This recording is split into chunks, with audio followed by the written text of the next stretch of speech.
I'd like to hand the webcast over to Ryan. Hey everyone, how's it going? My name is Ryan Chapman, and we're here today to talk about human-operated ransomware. This is something that in a consulting capacity we see all the time. So I want to just try to get it out there a little bit more, get folks a little better prepared for dealing with it, because if you have to deal with it and you're not prepared, it's going to suck. All right, a little bit about me, the obligatory about me slide. I work as an IR analyst for BlackBerry, formerly Cylance. I am a SANS instructor for Forensics 610, reverse engineering malware. Oh, I love malware. So if you're interested in that course, come check us out. And I'm also the lead organizer for CactusCon, which is Arizona's security/hacker conference. By the way, we're on the lookout for sponsors. So if that's something that may tickle your fancy, hey, you know where to go, right? So without further ado, it's not so much about me, it's about you and your environment. So let's get to it. Agenda-wise, we're going to be talking about what human-operated ransomware is, right? What is it? For that matter, I just want to throw it out there real quick. I believe Microsoft coined the term or the phrase human-operated ransomware. I'm the one who chose the acronym HORA or HORA, as you may want to pronounce it. Other derivatives were not appropriate, so I came up with that. If you're like Googling HORA and you're like, I don't see it anywhere, neither have I, but it just kind of fit for me. So maybe it'll stick, or maybe people will say, hey, that sucks. So we'll see. We're going to talk about the tools of the trade, the tools that these ransomware operators are using to get into your environment, to move laterally within your environment, to do all the bad, ugly stuff once they're there. We're also going to be talking about the Maze group, or as I should call them now, the Maze cartel. More on that coming up. And then one of the biggest things that you're probably going to take away from this presentation, hopefully, are the what I'm calling quick wins for your organization to take care of ransomware. Now, saying that there are any quick wins is a bit silly, but you'll see what I'm talking about. I'm going to give you a whole bunch of tips and tricks on how to deal with it and be prepared, you know. And then we're going to get into hunting operators who may be within your environment. That'll take us out to ransomware running right now. Like, it's running right now. What do we do? And then, of course, the follow-on to that is, well, we're ransomed. That sucked. Now what? What are we going to do? So in the abstract and on the web page, for example, for this, I mentioned I'd be covering some deeper tools. I do have 2 slides on deeper tools specifically. They will be in the PDF that you obtain. I've already sent it off over to SANS, but just a heads up, time-wise, we may not be able to hit those 2 particular slides. Just throwing that out there. Let's get to it. So ransomware has evolved. Now, the older versions of ransomware still exist. They are still a threat. However, what we are seeing now is what Microsoft has coined as human-operated ransomware. So I clicked this first link to show everyone that I have a ton of links within this presentation. You're going to definitely want to check out the PDF if there's anything here you want as a takeaway. I would try not to focus too much on taking notes of the particular items you see on the slide, because you will have the slides and you will have the clickable links, all right? So advanced groups, and even now a cartel, that's cute, more on that, and ransomware as a service are the threats that we really have to worry about. And when I say we, I mean everyone. More on that coming up. So what we have to look at are Maze, Ryuk, and the Conti group, Revil. There are others, Sam, a whole bunch of other names that are out there. And now some of these are joining up with these bigger names, right? These are the bigger players in the environment. So I've thrown them out your way. It used to be for a while, for many years, that if you were going to be hit by ransomware, the number 1 thing that you did is you established your backup and recovery strategies. And if you were able to quickly and efficiently back up and not redeploy, sometimes redeploy, but, you know, get back all your stuff, then you just feel like, okay, well, that sucked, moving on. That is no longer the case. So many organizations are being targeted, and the newly expanded remote workforce is a problem. Thanks, COVID, right? That sucks. We have a lot of people who are connected remotely, and that's causing a lot more problems. We have a lot more clickers, a lot more people who are just a little more comfortable working within the confines of their home, as I'm doing right now. And no group is immune. So I left this third one blank. Healthcare, right? Hospital systems are being hit really, really hard. Law enforcement, any primary or first responders, and really right here, this is pretty much a star, because if you think that you may not be a potential target, you're wrong. Oh, you're so wrong. We've had so many different types of organizations and groups have to come to us and other firms just like us for incident response because of this stuff. Quick shout out to Amanda Birdie with the SANS group. She helped put this together because originally this began as a number of private presentations to her healthcare clients. There were many medical-based healthcare clients who were experiencing these types of things. Maze put out a press release months ago and said, hey, due to COVID, we are not going to target anything that has to do with medical. I'm paraphrasing here, right? They went back on that within a week. So yeah, no good. All right, the attack flow for a HORA attack. I'll go with HORA for right now. HORA would make more sense. It's operated, right? Not operated. So HORA attack, let's go with that. Think of your typical APT-based attack flow, right? The attacker is going to get in and then do everything they possibly can in order to exfiltrate your data, destroy your capability to restore systems to a normal state, and then you will see the encryption events. The reason this is so worrisome for a lot of us is a lot of our detection of ransomware right now is based on the execution of the ransomware, like a file integrity monitoring system or just queries that you've pushed into your SIM, like even just Splunk. You can do, if you monitor or log, I should say, file writes, you can do a sysmon, more on that coming up.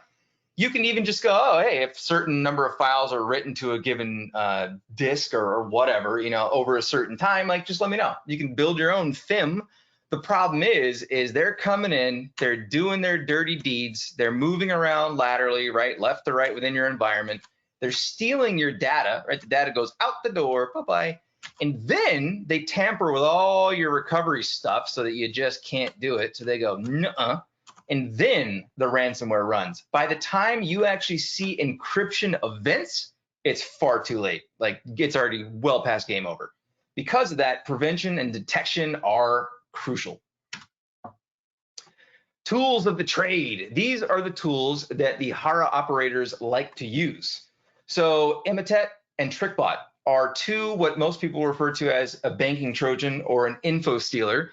They are ridiculously common within these types of attacks. The Maze group, Ryuk, Conti, if you want to consider them a separate group from Ryuk or not, whatever floats your boat for your threat intel teams. They are using Emotet, Trickbot, Iced ID, all kinds of these banking Trojans. But Emotet and Trickbot are two of the most commonly used ones. They often will come in via phishing, and oftentimes Trickbot actually follows Emotet, as in Emotet comes down to the environment, and then Trickbot follows. Shortly after they get some type of info stealer, and really if you think about it, it's remote access Trojan is what they're primarily using it for, right? You will then see things like Cobalt Strike. We see that so often. For folks who are not aware, Cobalt Strike is a commercially available, as they call it, where is it? It's down here somewhere. I lost it. There it is. It's emulation for red teams. In other words, for penetration testers. It is software that is supposed to be used by the good gals and guys to test the security of an environment. However, we see it used by threat actors all the time, Mimikatz, your friendly neighborhood password dumper Mimikatz. We see it so often, it's not even funny. Oftentimes we see it where the file name has not even been changed. It's still mimikatz_trunk.zip, which typically indicates that it came straight from GitHub. They just took it from GitHub and went boop right into your environment and then double clicked it. PowerShell. I have not worked in IR this entire year that involved ransomware that did not involve PowerShell in some way, shape, or form, including all the different frameworks that are available that are, just on, again, GitHub, right? All this code like PowerShell Empire. And yes, PowerShell Empire has officially been end-of-lifed, and yet we still see it, and we're going to still see it. And then, of course, what folks refer to as the living off the land binaries and scripts, or the old name lol bins or the new name lol boss. These are executables provided by the operating system, like for example, at.exe, which Microsoft provides for scheduling purposes. Those are typically signed and they are typically whitelisted or approved within a number of your security tools. And so attackers leverage those. Anyone who's looked into the MITRE ATT&CK framework, you already know all about that, right? So these are things we see all the time. If you're not familiar with the typical indicators of compromise for any of these things as they're used maliciously, then you want to definitely start looking into that. So for example, if you see a file whose name ends in 64dll.dll, you should immediately think Trickbot. That was a bad snap, do over. Trickbot, there you go, that's better. If you see an executable with 3 numbers as its name, .exe, you should immediately think Imitet. It doesn't mean it's Imitet right away, of course, but you should think that. And if you don't already have that mind frame, then click these links, learn more about these tools, and check out the MITRE ATT&CK framework. It wouldn't be a blue team talk if I didn't mention it at least one time. A little bit of an overview into the Maze team cartel. They're now a cartel. The Maze group or team, they have been rocking since last year, September-ish, October-ish, officially, right? Been recognized. They have now really stepped up their game. This is literally just a Google search that I did yesterday. I just typed in Maze Cartel and it was like, oh, there you go. So what we were seeing is we have groups like Maze who are very, very large, have a number of operators, are extremely well tooled and really have it down. Once they get into your environment, they're going to do whatever the heck they want. They're going to get your data out. They are now joining up with other ransomware teams like we see right here. Members such as Lockbit and Suncrypt. They are not as advanced, right? And so they are joining up with the Maze team. They're sharing resources, they're sharing compromises, and they're sharing the profits. The more they work together, the more that we as a unit, as a blue team, as a secure-minded frame set for all the organizations in the world need to work together because we are up against a freaking juggernaut. And if we are splintered, then we are going to fail. A peek into their mindset, they released this press release in July of this year. Just take a look at this. They give 5 points. One of them is that, hey, within 3 days, we're going to release some of your data, right? So pay us, hurry up and pay us. Within 10 days, all of your data will be published. However many gigabytes or terabytes, like however much they've got now. This is on their public shaming site, by the way. A couple of these groups have these now. And what they do is they show the companies, typically on the left-hand side over here, that have just been compromised, and they give a little sample of their data. And I mean, like, not encrypted, they just give it to the world. And then if they don't pay, they go, okay. And then they push it over to the right-hand side. That's when you click on main. I don't want to show, it shows names of victims and such, so I'm not doing that. But it's easily accessible site, and they have no shame. I love this one right here. This really shows you where they are. This is what you're dealing with, okay, for HORA, for HORA. Oh, the HORA. Negotiations means the dialogue and finding the best solution for both parties. Here we go. If the client is too shy or scared or just can't negotiate, this is exclusively the client's problem. We are not psychologists to understand the client and analyze its behavior patterns. Okay, I think that gives you a feel for, where they are mentally. We move into quick wins against ransomware. There are many things that you can do that can really help you to prevent against ransomware either hitting you in the first place or doing as much damage as it possibly can if it does hit you. So first up, if you have backup, awesome, test it, make sure you test it.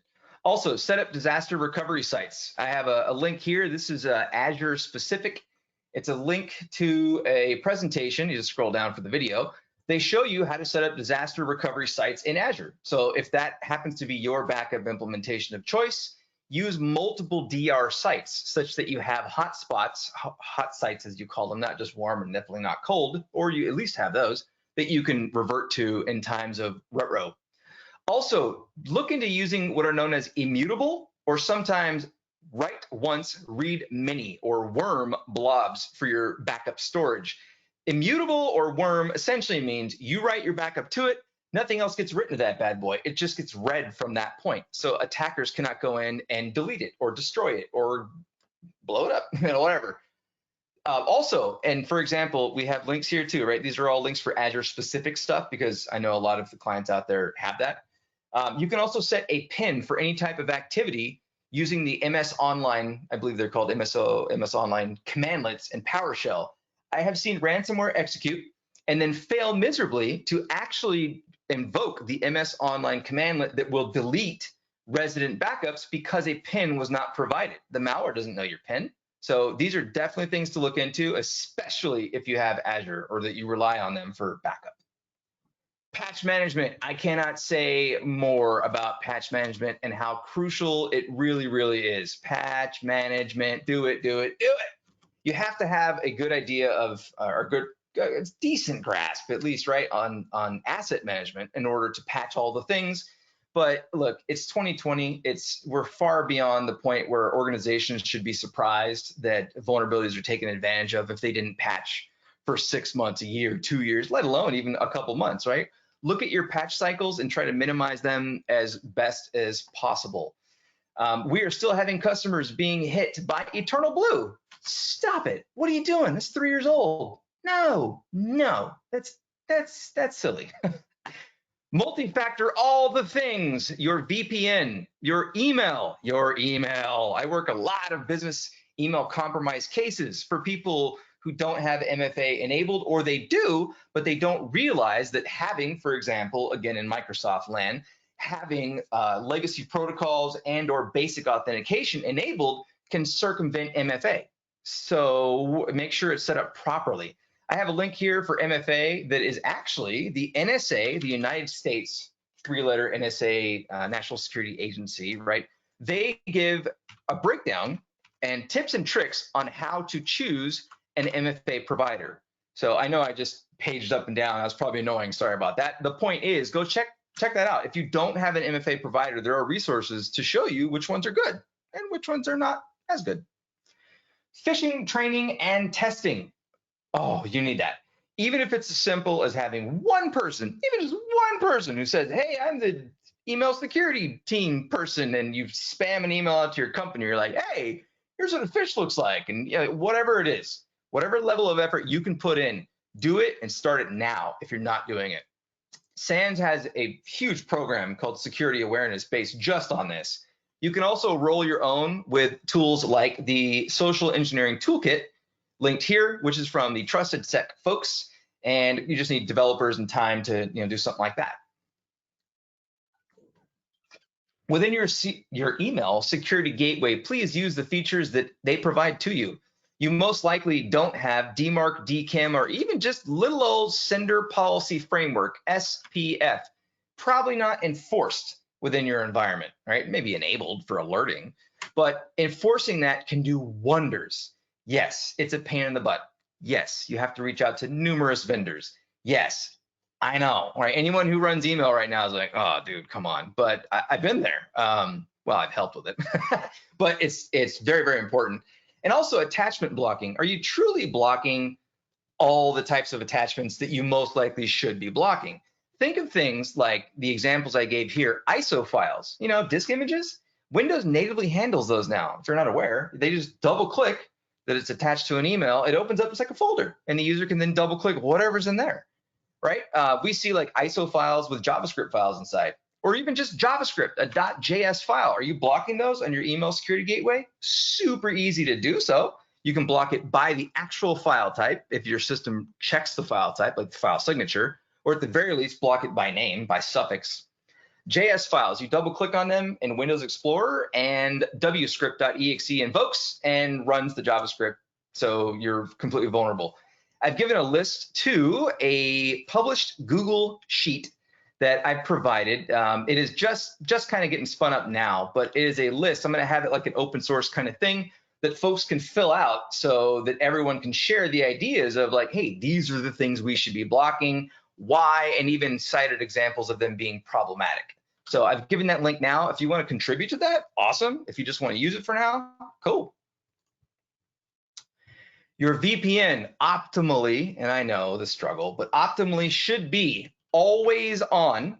Microsoft actually has one called the always on VPN. So I should be careful here. I'm actually just referring to always being on, not specifically Microsoft's product. And at any cost, I recommend having it a full tunnel.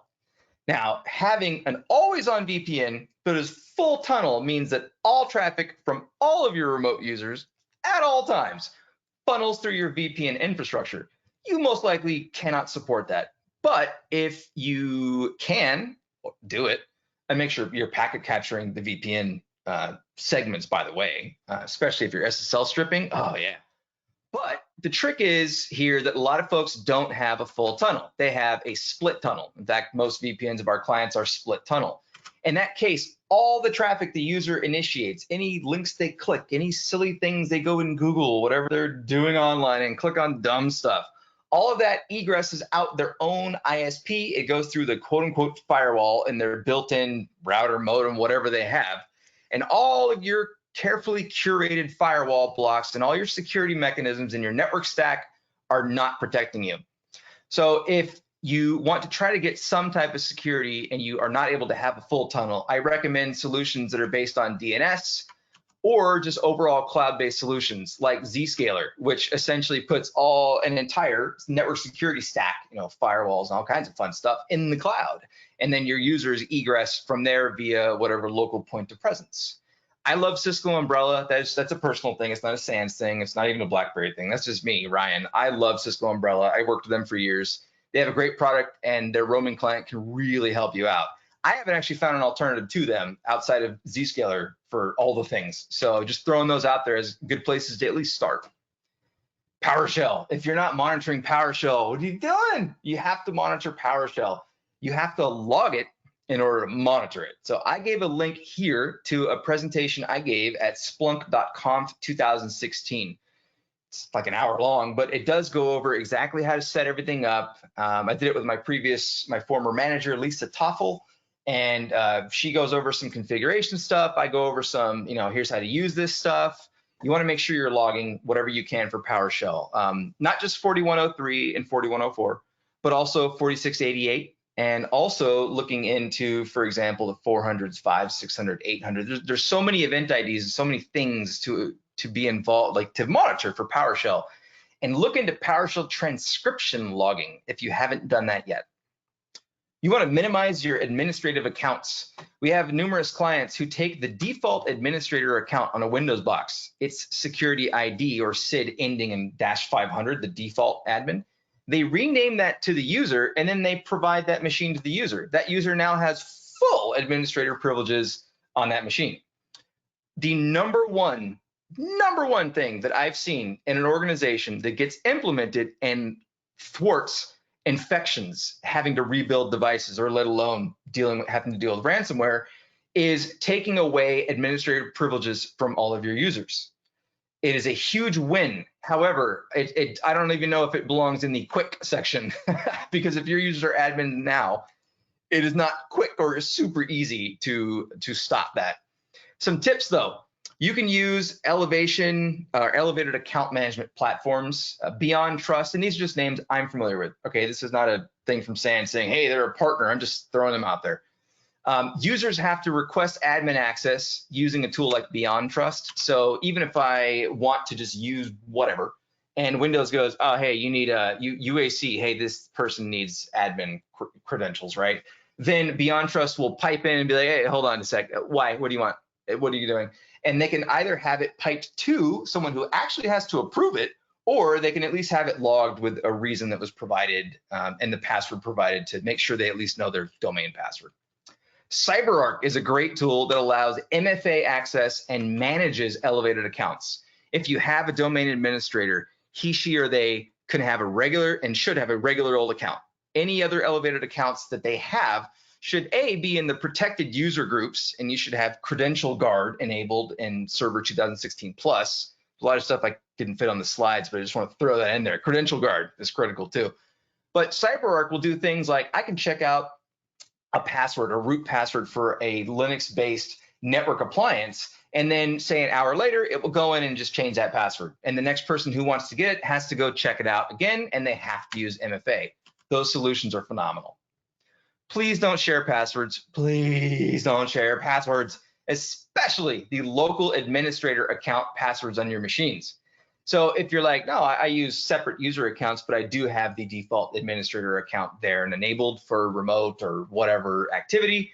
If those are all the same password, it only takes one of them to be compromised, and then the password's dumped for then the threat actor to move around wherever they want to go, right? Just wait, it's just a smorgasbord, if you will, of fun.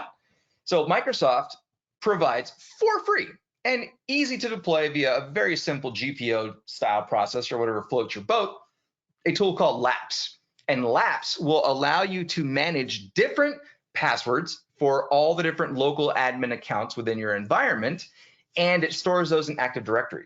So easy access by your service teams. Here's one that is definitely not a quick win, but if you can do it, it is amazing to thwart ransomware, is disable your admin shares. Now, that is easier said than done. Actually, it's easier done than said. You can do it like, boop, it's just a very quick GPO. I think it's one registry entry throughout your org, like, boom, done, gone.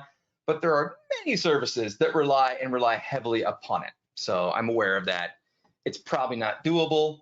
More on that coming up in the if it's running, ransomware is running now category, because in that case, you kill them no matter what. GPOs, you should set up an approval process. Microsoft has an approval process. They have a management framework, so check that out. I gave you a link to that. You can even just set it up so that you have notification for whenever a GPO is either created or deployed, so that if a ransomware operator is pushing out additional malware in your environment, let alone the ransomware, even if they've already compromised the account that is used in the approval process, at the very least, you'll get a notification. So let's talk about hunting within your environment. Before you can hunt for these threat actors, you need to enhance your logs, right? The old super troopers, enhance. You want to review what you're currently logging, and you want to review what you're not logging. And you want to understand why. Was that based on a financial concern or consideration, based on storage or something? I provided over here these Windows logging cheat sheets. These are from a fellow named Hacker Hurricane. His name is Michael Goff. He is a phenomenal person to follow within the logging blue team environment. He gives fantastic logging sheets. I have not done a blue team exercise in I don't know how long now where I didn't give out the links to his cheat sheets. I'm going to give you an example of one real quick. If I click on this cheat sheet, it's very simple. The definitions here enables you to do something, right? Here's how you configure it, and then here's how you gather or harvest it. So as you go through these are things that you need to keep in mind when reviewing the logging infrastructure within your organization. Are you logging these particular things? And if you're not logging them, why are you not logging them? So I love his cheat sheets. They even have one just for attack. So, are you logging pipes that are created or connected to? Are you logging mutexes? Are you like, a lot of people are like, no, I don't even have that. If you have a good EDR, hopefully you have that, but it's definitely something to look into. I also suggest that everyone who does not already have it, look into Sysmon, which is a Microsoft tool, again, free, easy to push out, driver installs. It's a very, very simple situation. It will enhance your logs greatly. You will then get application logs for Sysmon. Event ID 1, for example, is process execution with the command lines, which can be phenomenal for hunting and searching and alerting. It does pipes being created, pipes connected to. It now does DNS requests ever since version 10 and above, all kinds of stuff. There is a link to a Sysmon cheat sheet from Hacker Hurricane, and this is everyone's favorite, default Sysmon config. If you ask Hacker Hurricane, he will tell you, ew, that thing sucks. It's a good foundation. It's a great foundation, but please review his logging cheat sheet for Sysmon and compare it to that default config, because there are things that I personally like, you need that are disabled in there by default. Also, if you're going to be using a logging system, you want to make sure that before you're running your queries, you're sanitizing those strings. Any type of superfluous characters that they may have, you want to get rid of them. Example being in DOSfication based attacks, you may have carets, tildes, or other types of characters that are embedded in order to thwart string matching or basically signature type of detection. So the word bad, which obviously is in all malware, of course, right? Bad would not just be BAD, but it would be like $B, $A, tilde, tilde, D. Now, if you just search for bad, it's not going to match, right? So if you're able to do that on the fly with something like Splunk doing an eval to strip those characters out or whatever your system is, do that. Awesome.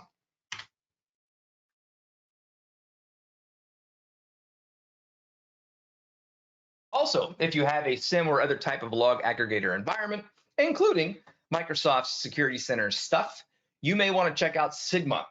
Again, it wouldn't be a blue team conversation without mentioning one of Florian Roth's tools. The guy's a juggernaut himself. Used that twice today already. Let me pick different words coming up. But he must have 48 hours in a day. He's created a format known as the Sigma format with a converter that allows the sharing of a unified type of rule for your environment, whether it be used for alerting or whether it be used for hunting or what have you. Now, what makes this awesome is if you don't already have a bunch of awesome hunting or even just monitoring rules, go check out his repo, which I've provided right here. People contribute to it. And then if you have any of these targets over on the right-hand side, right, you have Elk, you have Sumo Logic, Qualsys, RSA NetWitness, all these different things, you can just convert those rules right into a format that your system goes, oh, cool, I can do that, and then have fun. Here are some example rules for Maze and Ryuk specifically. So if I click on the Maze one, you get an example. I'll just zoom in a little bit. Here's the Sigma format. You run this through a converter, and then looking for these things can be done within your SIM or your own hunting environment, whatever it may be. All right, initial access in HORA. HORA or HORA? We gotta have a poll or a vote. How are we gonna pronounce this? So banking Trojans, very, very common. Imitet, Trickbot, Iced ID, super, super, super common. RDP, good old remote desktop protocol. And I know many of you are going, nah, I don't have RDP exposed to the internet. You sure? Are you 100% sure? There's not like a server in a closet somewhere that's running RDP. Like, trust me, somewhere you're going to have it.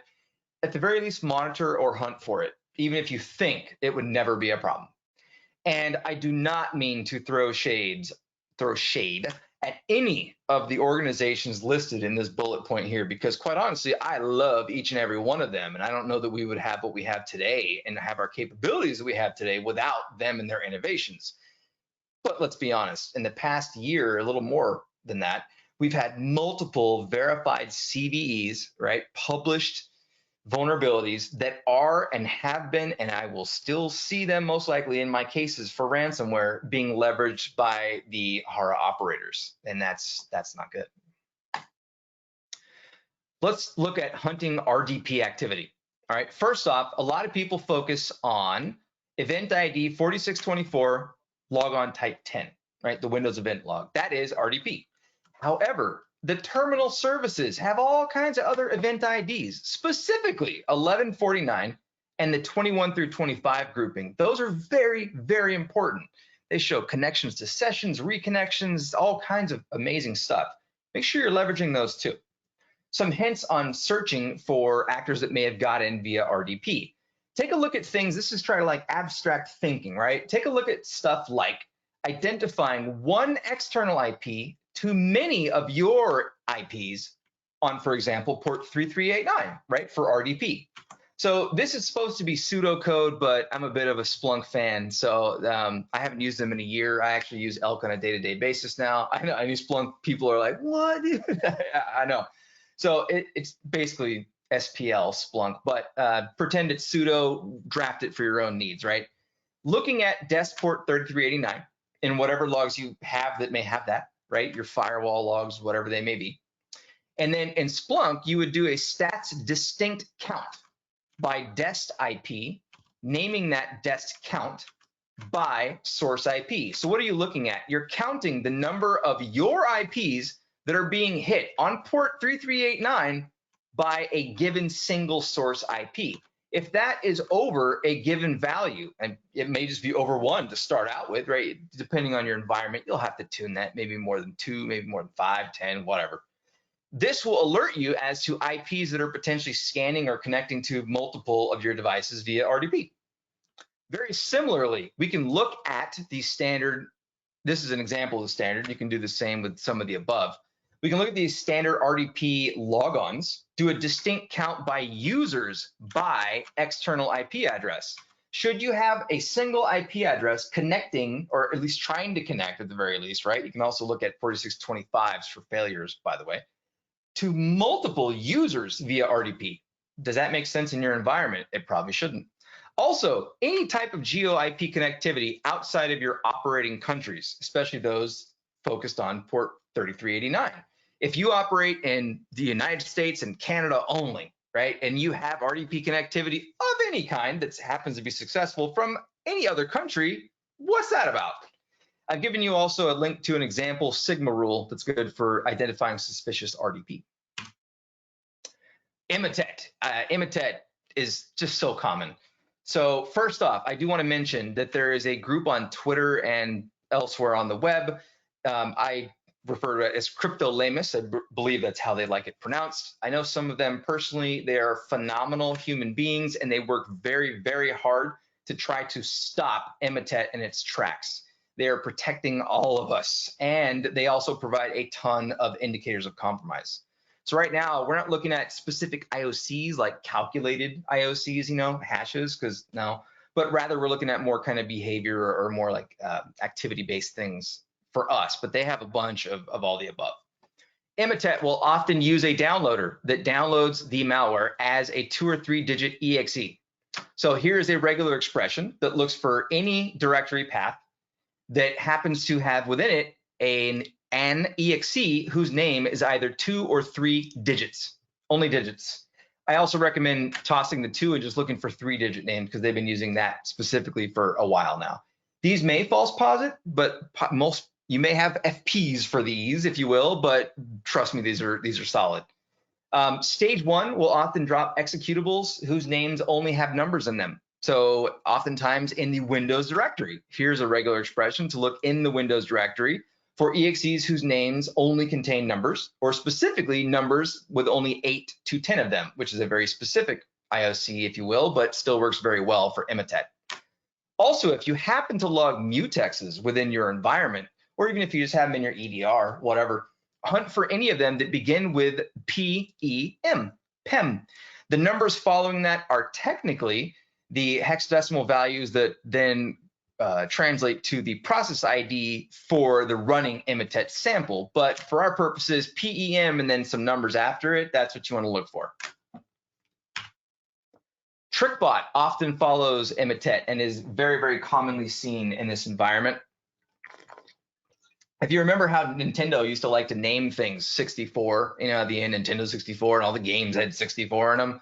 Well, the modules, and there's a great article that I highly recommend you check out here on Trickbot analysis. They also have a follow-up, great resources.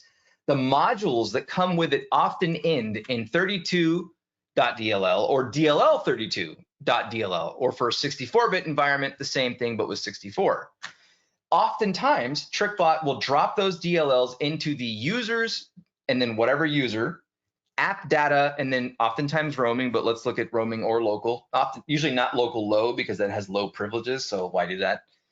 And then 2 directories deep, and then you have your DLLs. So here we're looking for either 32 or 64 and potentially DLL.dll. This is a fantastic indicator. If you get a match on this, there's Trickbot in your environment, done. I've never seen a false positive for this particular type of query. And then you can, of course, just go YOLO and look for any files and any directories that happen to have 32 or 64 and then either DLL.dll as their name. Imitet and Trickbot like to drop executables in the app data environment variable directory, which is a users and then whatever user they have the context of, app data, and then typically roaming, and then a .exe file directly in there. And if you're like, in my environment, we already have that, well, then just look for file writes. Don't worry so much about it existing, look for a new file write. Speaking of new file writes or files being dropped into, take a look at program data, syswile64, and big time users/public, and then just an executable in there. In most environments, you shouldn't have that. And then also look for 5 to 10 alphanumeric characters in the user's public. For me, I just, any EXEs that are in user's public, like what are you doing in there? Why is that happening right now? Also, in the user profile directories, like videos, music, and pictures, look for any EXE or DLL files nested within there. So I actually have a dot plus. This could be a dot star, actually would be even better to throw a star right there. So make this, that's a star. That's even better. Any EXEs or DLLs in that directory. Here's where it gets really, really simple and yet super fun. Many of these threat actors drop executables into your environment for well-known tools without ever changing the name or names of those tools, like the actual file names just from GitHub, from the download site on their website, whatever. Literally just search for the string, Metasploit, Mimikatz, Bloodhound. This is a DLL that comes with all versions of Bloodhound. Look for K process hacker, part of process hacker that they use for all kinds of stuff. And we see angry IP scanner in a lot of these cases, so I threw that out. It goes by IP scan. Look for that. Here's an example. I sanitized this from a case that I worked, but this is the exact pretty much content. Users, I put legit user. There was a username there, right? In the music directory, we just talked about that in the previous slide. And then in Windows, okay, mimikatz_trunk.zip. This was a fairly well-tooled threat actor, and it was one of the bigger names. All right, so you're seeing all these files just being dropped, right? On the desktop, I changed the directory name, but it was just like 3 random letters. But the name inside of there was processhacker.exe. No change. String-based queries, you'd be amazed. Also, changing the name of an executable, of a portable executable, a .exe file, if you will, in the Windows environment will not completely hide the fact that it had an original name. In fact, the metadata associated with the PE structure includes an original file name, which most threat actors do not change. So I took the Microsoft gflags.exe executable, which is used for persistence, but also used for debugging and reverse engineering like we do in Forensic 610. I took that little sucker and I renamed it to farts.exe and I put it on my desktop because I am a mature adult. That's why. And I executed farts.exe, and you'll see that because I was running sysmon, right, in my test VM, event ID 1 triggered for process creation. And in there, the original file name is right there, gflags.exe. This can be great for identifying very specific things too, right? If the command line does not include psexec, but the original file name does, that's a renamed version of psexec. If the command line name in general doesn't match the original file name, something's been renamed, right? That is a really good indicator that something's being manipulated. And then finally, comspec is the environment variable that is the command specification, essentially. It points to command.exe. Highly recommend taking a look in your logs just for comspec. And oftentimes, inter-process communication is done via pipes, or what are known as named pipes. And if you see comspec with a /c or a /k echoing some kind of value into a named pipe, this pipe name may be whatever, then that could be Cobalt Strike, for example. So a regular expression or just a regular breaker-based Splunk or what have you query for just finding the 3 together, comspec and echo and pipe. If those are in the same command line, I want to know about it. Data exfiltration is pretty easy because it typically happens over port 20 or 21. There's a lot of FTP-based exfil. It's ridiculous. Like, yeah, FTP. I said file transfer protocol. You're like, well, it's 2020, bro. What are you talking about? Like, yeah, super common. Also, if you have an app-aware firewall, you don't have to focus just on the ports. They may be using FTP over a non-standard port. But if your firewall is app-aware, you know, your Palos or Fortinets, what have you, just look for app FTP in general, and especially look for it when it's not going over ports 20 or 21. Also, look for WinSCP, FileZilla, and very similar processes. Where's the big, oh, FileZilla is the one I think of a lot, yeah. They are using these left and right. They're just dropping them on the box, not even renaming it, using it, and then exfilling data. PowerShell has a native built-in FTP web request function if you're not aware of that. So heads up, you can monitor that in your FTP, or excuse me, in your PowerShell logs. And then also cloud-based sharing sites are used a lot. Mega is used a lot. So if you have one that's approved, look for access to all the other ones, and then do byte calculations if you can based on your logs to see how much data may be going out.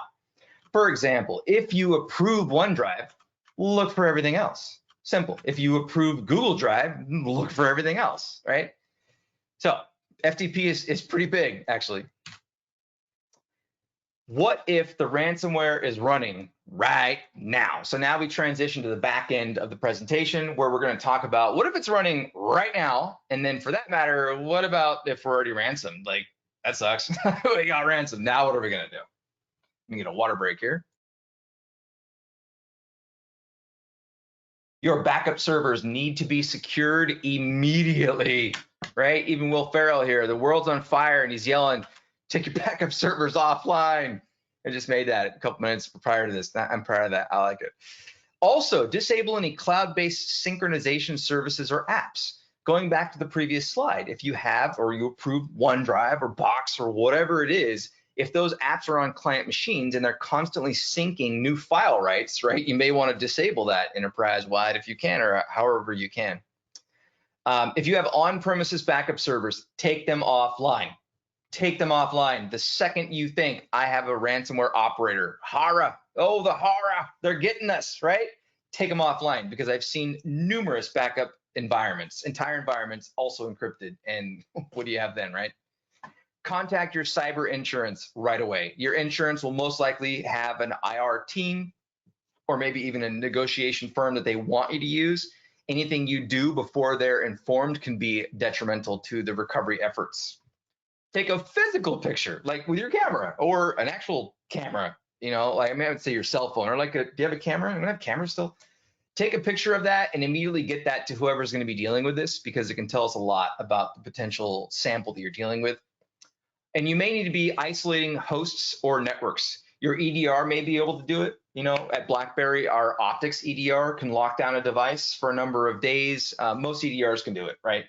Also, if you're in an Azure-like environment, I've given links directly here to network and host isolation procedures. Network isolation can be a lot more difficult than your team. When I say your team, I mean the royal team that you have, meaning your NOC or whoever, Network Operations Center, or whoever would be in charge of that. If they are not familiar with the process to do that on-prem or in the cloud, and you need it done now, and they cannot do it now because they have to go research it, that's going to suck. So make sure that as part of your pre-planning, you account for that. If ransomware is running, get rid of those freaking admin shares. Stop them. They are used all the time by all the malware, not all, but the ones we talked about, Trickbot, Emitet, they love it. Ryuk and Maze operators and their ransomware, they use them. Get rid of them. And if you have mapped or shared folders, and that includes DFS, right? DFS stuff pushed out by AD, right? Your distributed file system.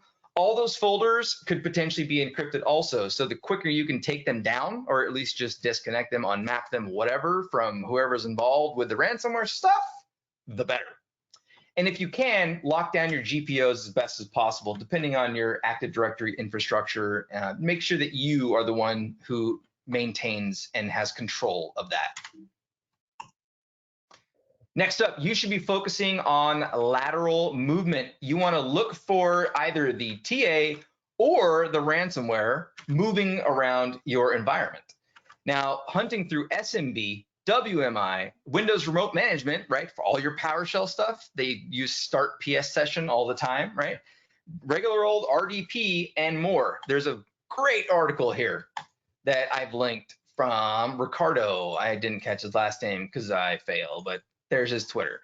So he has put together this great article with all kinds of cool stuff on hunting all these fun things, including like task schedule, remote stuff, exec, all kinds of cool stuff. All right, so check that article out. A note about pulling the cord. If you power down your machines to stop ransomware from running, you're going to lose memory. Duh. If you have a virtualized infrastructure, personally, this is not Sans or BlackBerry, but just me as an IR consultant. I mean, it would be BlackBerry if we were working your case, right? You called us up. I would tell you, for anything virtual, just pause it. If you pause it, then your memory gets saved to disk. And then we can use that and we can look for maybe encryption keys or other signs that would otherwise not be available, indicators, should we not have the memory. Just a heads up, some cloud-based environments do not allow pausing of VMs. Now, unless I've just been missing the boat here completely, I don't believe that Azure has yet a way to pause a VM. Now, some of you could be going nuts right now, go, what are you, dumb? I haven't seen it yet, so let me know. But you can stop a VM. That means you're going to destroy its memory. Then again, you have to make that choice, right? Is it worth stopping the ransomware or potentially running a memory analysis tool? You probably want to stop the malware. What if you're ransomed? What if the ransomware has encrypted a bunch of stuff, all your stuff, some of your stuff, whatever, and then you're sitting there like, well, dang it, what are we going to do now, right? Your C levels are going to start freaking the heck out. If you have investors, like the whole world, your world is going to shatter. It's going to crumble if you've never had to deal with this before. The operators are often willing to negotiate.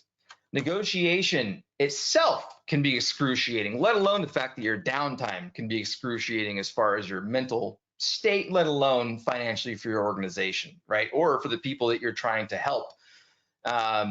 We recently had the first occurrence, I believe it was in Germany. I should have linked that article here, of someone, a physical human loss of life due to ransomware. Someone was en route in critical condition, essentially, to a hospital. They had just suffered ransomware attack and were shut down. They had to redirect the ambulance. And by the time they got there, it was too late. The doctors worked on them, but were like, well, damn ransomware literally just killed a human. Like, wow, okay, this is getting not cool. This is getting like really bad. I do not recommend that you ever communicate directly with ransomware operators. They are highly skilled and oftentimes, or at the very least, extremely manipulative. They have been trained on psychology. They know what they're doing. It is very similar to if you're guilty and you go into the police precinct and you talk to them without your lawyer, like you're messing up. Like, you shouldn't be guilty in the first place. But if you are guilty, you better get a lawyer right away, right? Same concept. Your cyber insurance will most likely have a negotiator that they want you to use, or they may even do it themselves. I recommend a group called Coveware only because BlackBerry, we like to use them. We have a good partnership with them, and so far, so good. So that's the reason they're on the slide here. Also be careful with negotiators. A negotiation firm may ask you to run scripts or software. If that is done outside the purview of your IR team, it can be harmful and detrimental to overall recovery efforts. So if I'm working with a client and they tell, hey, I went to this negotiation firm, they had me run this script, immediately I'm like, damn it, really? And then I have to find out what the heck it did, what it may have stomped on evidence-wise, all that. So be careful for that. And then we have probably our final slide for the day here. If you're ransomed, do you pay it or do you not pay it? Disclaimer, I'm not going to answer that on behalf of myself as a human being, on behalf of SANS, or behalf of BlackBerry IR, okay? But I will say the following. It is of utmost importance that you establish a policy before you are ransomed. I'm going to circle it an annoying number of times. Make sure you have a policy. Will you pay and why and how? Have all that lined up. No guarantees if you do pay that you will get your data back. Your data may never come back to you. Your data may never be recovered. Even if you do get your data back, it may still be exposed. And that's a big part of why I was trying to give a lot of those quick tips and wins. If they sell or auction your data and you still paid for it, well, sucks for you, right? Paying these days can also lead to violations, some that carry a hefty financial penalty. So the Department of Treasury in the United States, this month, the first of this month, so days ago, is it a week or two now, released a ransomware advisory, and they mentioned the Office of Foreign Assets Control has sanctions on many different entities, and if you pay one of those entities, you are in violation of those sanctions, and that can be no freaking joke. So, I mean, heads up, right? They've imposed and will continue to impose sanctions on threat actors and those others who materially assist or provide financial support for these activities. Are you going to pay? It's a huge thing. We deal with a lot of our clients. I'm going to leave that to you, but I just wanted to mention that it's very important that you get your ducks in a row. You have some type of policy. You're working with your insurance organization, or if you don't have one, you look into doing that. The next couple slides are based on defer tools. As I mentioned earlier, we're not going to have time to go through these. I gave some specific examples of Azure-based tools and processes because they provide some awesome stuff. For the most part, if it's not a cloud-based environment, you're not going to have a problem, really. I mean, you would run your defer tools the same way you would outside of, a cloud-based environment. For certain cloud-based environments, memory capture is something of concern. So I have 2 slides on that, bunch of links there. Please check that out in the PDF. For now, that's it. Then we're good to go. That was almost a full hour of me running my mouth. So at this point, I want to say thank you to everyone who stuck around. This was my first official SANS webcast. I had a blast, as I always do, running my mouth. So thank you very much for hanging out. Come see us at CactusCon, and for your IR needs, come over to BlackBerry. We got your back. And if we have any questions, they're going to be read off now, and we'll go over them. And let's do that. All right, well, unfortunately, Ryan, we're out of time. I have instructed people that they can submit questions to q@sans.org, or it looks like you have some information there on the screen that they can contact you with. So thank you so much for your great presentation, which helps bring this content to the SANS community. To our audience, we greatly appreciate you listening in. For a schedule of all upcoming and archived SANS webcasts, including this one, please visit sans.org/webcasts. Until next time, take care, and we hope to have you back again for the next SANS webcast. Bye-bye.